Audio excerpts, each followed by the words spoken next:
Capítulo 4 Invasão Parte 1 O X-Jato, uma aeronave com design angular e aerodinâmico pintada em um preto fosco e absorvente, cortava o céu noturno como uma sombra silenciosa e veloz sob a densa cobertura da noite.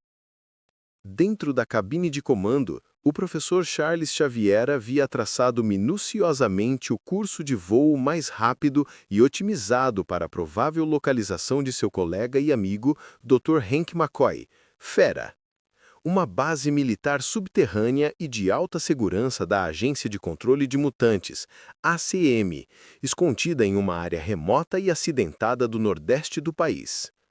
A aeronave, conhecida por sua tecnologia furtiva de ponta, que minimizava a assinatura de radar e infravermelho através de materiais especiais e design facetado, não dependia apenas de seus recursos técnicos. Sua proteção e discrição durante o voo eram garantidas por poderes mutantes coordenados. Enquanto o X-Jato avançava, era envolto por uma camada sutil de proteção telepática ou distorção perceptiva, aumentando a eficácia de sua camuflagem contra qualquer detecção, seja ela tecnológica ou mística. Do cockpit, Jean Grey mantinha um campo telecinético sutil que amortecia qualquer turbulência e vibração sonora, tornando o jato quase imperceptível a radares de baixa frequência.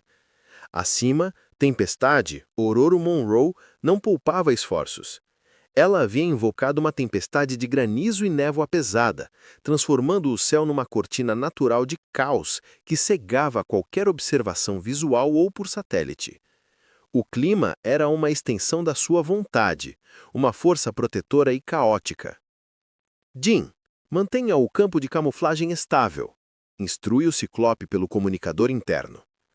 Ororo, precisamos de um buraco na tempestade. Se não pudermos pousar de forma suave, seremos detectados pela energia sísmica. Entendido, Scott, respondeu Tempestade, sua voz calma, mas firme.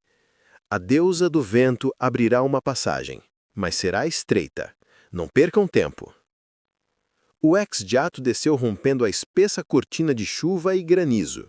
O pouso foi feito em uma clareira isolada, a vários quilômetros da base subterrânea da ACM, cujas luzes de segurança piscavam debilmente através da névoa. A rampa de acesso se abriu com um sopro silencioso.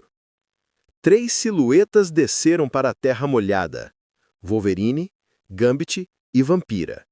Eles eram o time de infiltração, a força bruta e a furtividade, combinadas. Seus uniformes eram escuros, adaptados para missões noturnas. Wolverine cheirou o ar, seu sentido aguçado captando o cheiro de ozônio, concreto úmido e, fracamente, algo metálico e artificial que ele associava aos sentinelas. Cheira a lata velha e desinfetante, resmungou Logan, suas garras ainda retraídas, mas sua postura era de caçador. Vamos logo com isso? Acalma, mon ami. A pressa é inimiga da discrição, alertou Gambit, sua voz sedosa com o sotaque cajun. Ele tirou um naipe de cartas do bolso, segurando-o com dedos longos e rápidos. Ele se inclinou, tocando o chão enlamadado com a ponta de uma bota. Gambit, com sua postura atlética e fluida, era o mestre incontestável da biocinética, a habilidade mutante de carregar objetos inanimados com uma energia cinética pura e potencialmente destrutiva, fazendo-os explodir sob seu comando. Com um movimento rápido do pulso, ele lançou 2 cartas de metal no chão, seu projétil no chão de terra compactada, alguns metros à frente do grupo. As cartas não detonaram como fariam em combate. Em vez disso, ao atingir o solo, elas emitiram um suave e controlado brilho rosa-choque, a cor característica de sua energia cinética, que pulsou por um instante antes que as cartas desaparecessem, desintegradas pela energia que haviam liberado. Campos de sensor desativados, ele informou com um sussurro rouco, sua voz séria e profissional por trás do charme habitual. Temos uma janela de 20 segundos de invisibilidade eletromagnética total. A energia liberada havia criado uma zona temporária de interferência nos sistemas de detecção.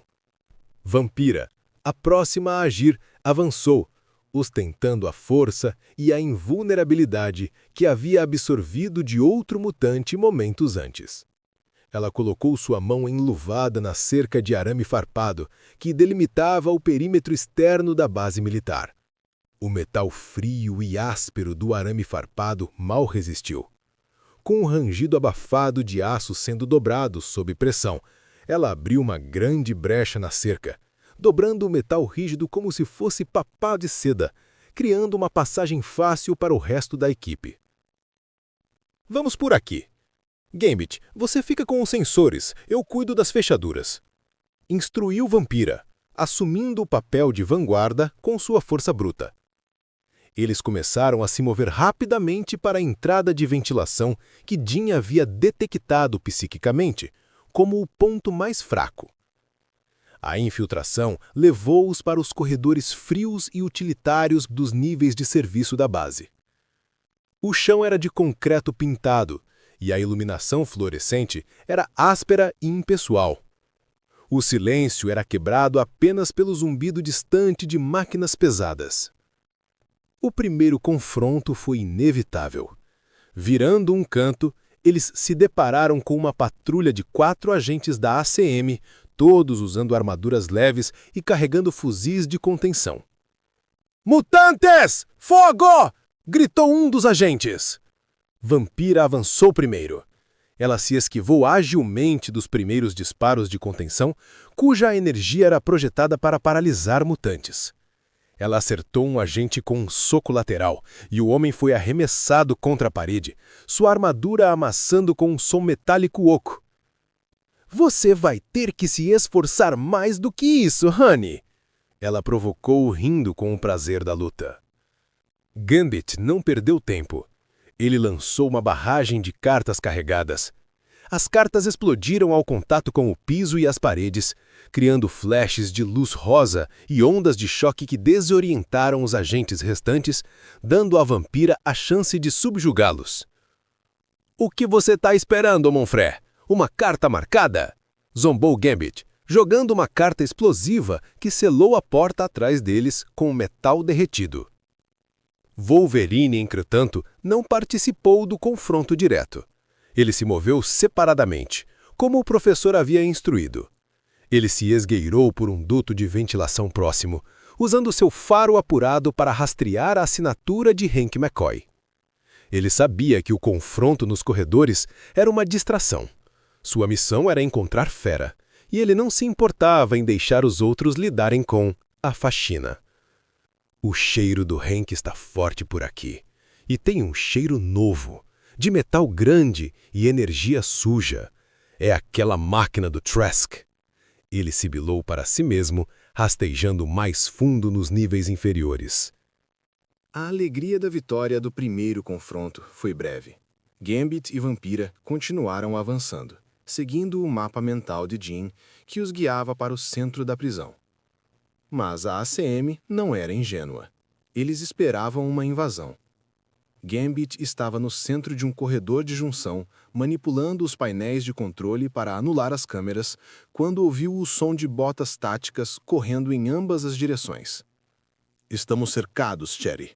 Parece que alguém vazou a nossa localização", murmurou Gambit. Ele se virou para enfrentar a ameaça, mas era tarde demais.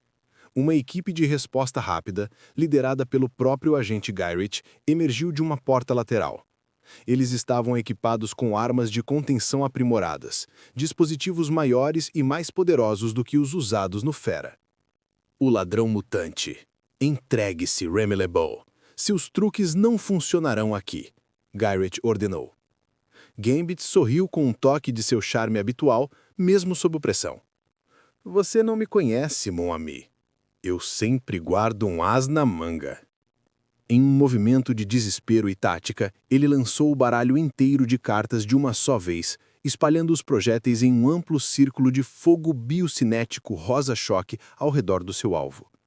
A liberação maciça de energia culminou em uma explosão instantânea de luz ofuscante e um estrondo sônico agudo que, em condições normais, deveria ter derrubado as armas e qualquer pessoa por perto. No entanto, as armas de contenção aprimoradas, equipamentos de defesa desenvolvidos para anular ataques mutantes, reagiram automaticamente. Elas dispararam uma barreira invisível, mas palpável, de energia estabilizada no caminho da explosão. O escudo de força absorveu a maior parte da força devastadora da detonação. A luz rosa vibrante do ataque foi engolida e o som foi amortecido, transformando o estrondo esperado em um thump abafado. O poderoso ataque de Gambit foi completamente contido, sua energia dissipada de forma ineficaz pela tecnologia da agência. No instante seguinte, múltiplos raios de energia âmbar o atingiram, causando-lhe uma dor excruciante e paralisante. Ele caiu no chão, seu corpo tremendo incontrolavelmente. A última coisa que viu foi o rosto satisfeito de Gyrich se curvando sobre ele. Levem-o para a contenção de nível 2. Não o matem, mas garantam que ele não possa mais usar seus truques de carnaval. Ele será nossa próxima cobaia. Gyrich ordenou, pisando em uma das cartas caídas de Gambit. Vampira estava virando a canta do corredor quando viu a luz da explosão de Gambit e ouviu o som abafado dos gritos e então o silêncio. Ela se lançou para a frente, apenas para ver Gyrich e seus agentes arrastando o corpo inerte de Gambit. "Remy!" ela gritou, com raiva pura. A superforça que ela possuía fez com que se sentisse invencível, mas o terror de perder um colega, especialmente Gambit, a paralisou por um instante. Ela se lembrou da proibição de tocar, do perigo de seu poder. Ela não podia arriscar matar Gyrich ou absorver os poderes de todos aqueles agentes, o que a deixaria em um coma profundo. Gyrich notou-a e sorriu, um triunfo cruel em seus olhos. "Aqui está a outra. Prendam-na." Vampira sabia que não podia enfrentar aquela unidade de contenção sozinha e com o risco de usar seu toque. Ela recuou, usando sua força para arremessar uma pesada caixa de metal nos agentes, bloqueando temporariamente o corredor. "Eu vou voltar por você, Cherie!" ela gritou, sua voz embargada pela culpa. Ela continuou a missão, mas agora estava sozinha e abalada. Minutos depois, ela encontrou um duto de ventilação, e o cheiro forte de Wolverine a guiou. "Logan, eles pegaram o Gambit! Gyrich estava lá, com novas armas!" ela sibilou. Wolverine, que estava abrindo caminho para o subsolo, parou apenas para resmungar.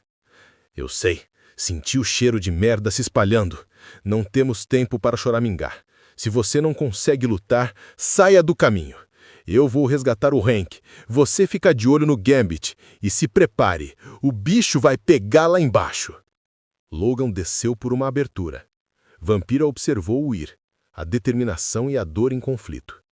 Ela tinha que resgatar Gambit, mas a missão principal era a fera. Com um profundo suspiro, ela se dirigiu para os níveis de contenção, sabendo que a missão de Logan era mais urgente. Capítulo 4. Invasão. Parte 2. Enquanto a invasão estava em pleno curso, Jubileu estava em uma cabine telefônica pública, a algumas horas de distância, na periferia da cidade. A culpa a havia corroído. Ver a notícia sobre Fera a havia despedaçado, e o pânico de ter exposto seus amigos a consumia. Ela tinha uma ideia, desesperada e mal planejada, mas a única forma que ela via de ajudar. Com a mão tremendo, ela digitou o número de emergência da ACM que viu na TV. Agência de Controle de Mutantes. Qual é a emergência? Uma voz fria e automática atendeu. Jubileu respirou fundo, tentando disfarçar sua voz trêmula. Eu tenho informações. Eu sou a mutante que fugiu. Eu sou a garota dos fogos de artifício no shopping, ela confessou. Identifique-se. Localização. A voz mudou, tornando-se mais focada. Não vou dizer onde eu estou, mas eu sei que vocês estão caçando os X-Men, disse Jubileu, sua voz agora mais firme, impulsionada pelo sacrifício. Vocês querem um alvo. Eu sou o alvo. Se vocês pararem de caçar os X-Men, eu me entrego, mas vocês têm que me prometer que vão me rastrear e me encontrar. Eu vou para o Central Park. perto da estátua. Ela desligou o telefone antes que o agente pudesse responder. Ela havia dado a eles uma distração, um alvo fácil e público. Agora, a ACM teria que dividir seus recursos, tirando parte do foco da base de resgate. Jubileu saiu da cabine telefônica sentindo o medo gelado, mas pela primeira vez desde que fugiu, sentindo-se útil. Ela estava caminhando diretamente para a armadilha, mas o fez por amor aos seus novos amigos. Dr. Henry McCoy, o fera, estava contido em uma cela de isolamento no nível mais profundo da base da ACM. A cela não era apenas de metal reforçado. Suas paredes emitiam um campo de energia eletromagnética de baixa frequência, projetado para inibir a manifestação de poderes mutantes. Fera estava acorrentado. A dor persistente dos choques de contenção da captura ainda pulsava em seus músculos. Ele não parecia um prisioneiro. Parecia um professor em uma palestra forçada, mantendo sua dignidade inabalável.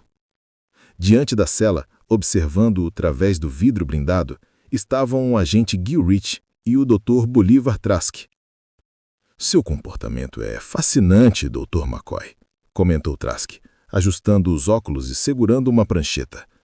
Sua taxa metabólica é elevada devido à contenção, mas seu discurso interno é incrivelmente calmo. Você está compondo um poema, não está? Uma elegia sobre a estupidez humana, doutor. É, como diria T.S. Eliot, um mundo que termina não com um estrondo, mas com um gemido. E o meu gemido é pela sua miopia moral, respondeu Fera, sua voz erudita ressoando calmamente no espaço frio. Cale-se, aberração. O Dr. Trask está lhe dando a cortesia de uma conversa. Responda às perguntas dele. Trask ignorou Gil Rich e focou no Fera. Você me chama de miope, mas vejo o futuro com clareza. Você é prova viva. Sua mutação o transformou de um humano acadêmico em uma besta, o que impede a próxima geração de se transformar em algo que não pode ser parado. É o medo da mutação descontrolada, McCoy. Eu perdi minha família para a incerteza da vida mutante. Eu criei os sentinelas não por ódio, mas por uma necessidade desesperada de ordem e controle. Ah, mas o controle aterroriza mais que o caos. Sua máquina, o Sentinela Mestre, é um monstro nascido de pânico, uma solução bárbara para um problema que só pode ser resolvido com educação e tolerância.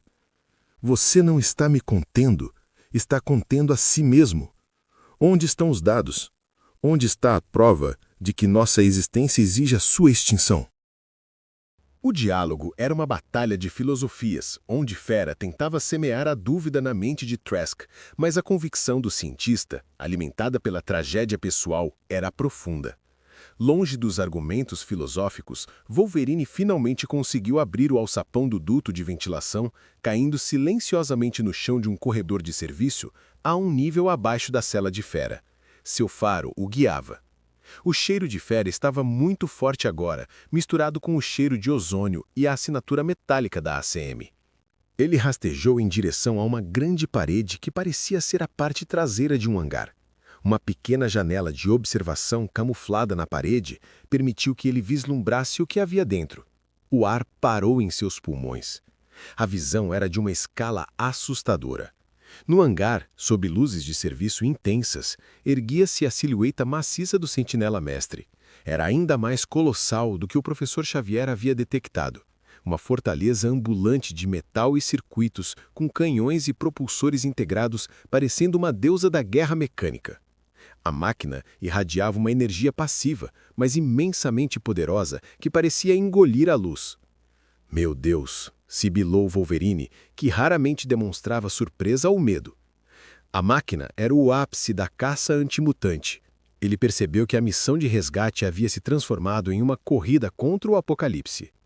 Se aquela coisa fosse lançada, não haveria esperança para o mundo mutante. Ele notou a cela de Fera logo acima e percebeu que precisava agir rápido. Enquanto Wolverine se preparava para o ataque, Vampira conseguiu rastrear a localização de Gambit seguindo os traços de seus poderes biocinéticos, que, mesmo subjugados, deixavam um leve rastro energético. Ela encontrou Gambit em uma cela de contenção de nível inferior, o corpo inerte preso a uma cadeira que emitia pulsos de energia para impedi-lo de se mover ou usar seus poderes. Seu rosto estava pálido e ele estava semiconsciente. "Ah, Cherie", ela murmurou, sentindo uma dor física só de vê-lo assim. Vampira usou sua superforça para arrancar a porta da cela de suas dobradiças. Ela se aproximou de Gambit e, com um cuidado desesperado, tocou seu braço. A ação foi um risco calculado. Ela precisava de todas as vantagens. A absorção foi instantânea e violenta. Vampira sentiu a descarga de poder cinético de Gambit fluir para dentro dela, uma torrente de energia explosiva, seguida imediatamente pela sua consciência. Ela vivenciou o medo gélido de Gambit ao ser subjugado pelas armas de contenção, o choque, a humilhação de ser tratado como uma cobaia. O poder dele infundiu-se nela, dando-lhe a capacidade de carregar objetos inanimados. Ela recuou, ofegante, agora sentindo a força de Gambit além da sua, e a dor em sua cabeça pelo influxo de memória. Gambit, agora sem a energia absorvida, acordou com um gemido fraco. "Vampira, o que aconteceu?" "Fomos traídos, Gambit, e agora eu tenho seu poder. Vamos tirar você daqui", ela disse, sua voz forte com a nova energia. Ela pegou um pedaço de metal solto do chão, concentrou a energia de Gambit e o lançou contra os controles da cadeira de contenção. A explosão controlada destruiu a cadeira, libertando-o. "Você parece magnífico com meu poder, Mabel", ele murmurou, tentando sorrir apesar da exaustão. No nível de contenção de Fera, Wolverine usou suas garras para cortar a porta reforçada. O som do metal sendo rasgado alertou Gyrich e Trask. "O animal está aqui! Ativem a defesa do corredor!" gritou Gyrich. Wolverine invadiu a cela, libertando Fera das algemas. "Vamos, Bub, sem citações, apenas luta", rosnou Logan. "Ora, Logan, uma alegria vê-lo. Embora eu discorde, um bom verso sempre eleva o espírito", respondeu Fera, já se recuperando do campo inibidor e sentindo a força de seus músculos azuis retornar. Eles saíram para o corredor e foram imediatamente confrontados por uma grande força de agentes da ACM, todos armados. A luta que se iniciou imediatamente foi um espetáculo frenético e eletrizante de táticas opostas e complementares. Wolverine, a fúria selvagem e indomável em forma mutante, avançava em linha reta, seus músculos tensos e preparados, as 3 garras de adamantium, estendidas e reluzentes com um brilho frio e ameaçador. Ele não usava floreios. Movido por uma raiva primal, desarmava e neutralizava os agentes da ACM com uma série de golpes rápidos, brutais e cirurgicamente precisos. Seus movimentos eram um turbilhão de carne, osso e metal focados em incapacitar sem perder o impulso. Em contraste, o Fera era o intelecto aplicado à acrobacia e à força. Seu corpo azul, coberto de pelos, movia-se com a agilidade impressionante de um macaco treinado. Ele desviava dos disparos de energia e das investidas com piruetas e cambalhotas inesperadas. Em vez de atacar diretamente, ele usava os próprios agentes como alavancas, apoiando as mãos ou os pés em seus ombros ou capacetes para se impulsionar. Com precisão controlada, ele os jogava uns contra os outros em colisões desajeitadas, desestabilizando as linhas inimigas sem recorrer à violência descontrolada. Ora, o uso da alavanca de Arquimedes é sempre tão elegante no combate corpo a corpo, exclamou Fera, arremessando 2 agentes contra o teto. Apesar da coordenação, eles estavam em desvantagem numérica. Foi quando Vampira e Gambit, cambaleando, se juntaram à luta. Vampira usou a energia cinética de Gambit, carregando os fragmentos de metal no chão e os explodindo para criar um campo minado de detritos, cobrindo o recuo de Fera e Wolverine. O agente Gyrich, vendo a luta perdida no nível do chão, empurrou Trask para o console de segurança. "O plano B. Doutor, Ative o protocolo de segurança total. Se não podemos contê-los, vamos selar a base e lançar o Sentinela Mestre, ordenou Garrett, seu rosto vermelho de frustração. Trask hesitou. Agente Garrett, selar a base vai prender todos os agentes lá dentro? E o Sentinela Mestre ainda não está totalmente calibrado. É a nossa única chance de manter a máquina segura. Faça isso. Com um suspiro de derrota moral, Trask digitou o código de ativação. Um alarme de emergência ressoou pela base. Portas de explosão maciças caíram, selando os corredores principais e as saídas. Os X-Men estavam presos.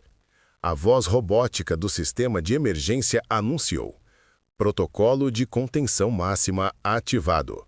Lançamento do Sentinela Mestre em T-5 minutos. Fera, Vampira e Gambi haviam conseguido recuar para uma sala de controle secundária, com Wolverine e os agentes da ACM ainda trocando golpes à distância. Estamos presos, ele selou a base, gritou Vampira. Fera se lançou para um terminal de comunicações, seus dedos azuis voando sobre o teclado. Ele conseguiu invadir a frequência criptografada da Mansão Xavier. Professor Xavier, você está ouvindo? A voz do Professor X retornou. Hank, o que está acontecendo? Sinto a confusão. O que é essa nova assinatura de energia? É o Sentinela Mestre, professor. É real e está prestes a ser lançado. É enorme e sua armadura é resistente à energia. O robô deve ser capaz de caçar o cérebro. Você precisa trazer o poder total da equipe, professor, e rápido. Fera transmitiu as coordenadas exatas da base de lançamento antes que Gyrick, que havia se reagrupado com mais agentes, invadisse a sala. Não vamos deixar essa máquina cair nas mãos deles. Ela é uma ameaça existencial. Resgate-nos, professor. Precisamos de um ataque aéreo total.